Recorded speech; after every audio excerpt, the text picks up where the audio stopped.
పులివెందులలో TDP నేతలు చేసిన అరాచకాలు ప్రజలందరూ చూశారని మాజీ మంత్రి పేర్ని నాని అన్నారు. చంద్రబాబు తప్పుడు ప్రచారం చేయించారని విమర్శించారు. చంద్రబాబు సర్కార్ ప్లాన్ ప్రకారమే జెడ్పీటీసీ ఎన్నికలు పెట్టిందన్నారు. కూటమి ప్రభుత్వం ప్రజాస్వామ్యాన్ని అపహాస్యం చేసిందని దుయ్యబట్టారు. టీడీపీ అరాచకాలకు ఉన్నతాధికారులు కూడా వంతపాడారని మండిపడ్డారు నాని.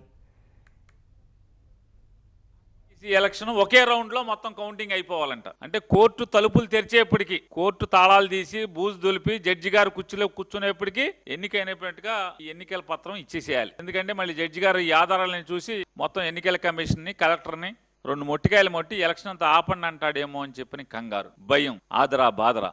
అంటే ఎన్నిక అయిందని పులివెందుల్లో మేము గెలిచామనేటువంటి ఇది గెలుపా అని అడుగుతున్నాను.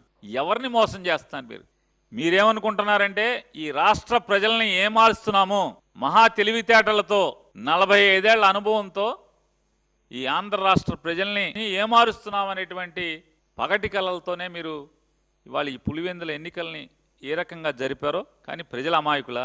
ఇట్లాంటి నారా చంద్రబాబు నాయుడు గారు లాంటి వాళ్ళని ఎంతమందిని చూసుకుంటారు? ప్రజలు ఎప్పటికీ అమాయకులు గారు.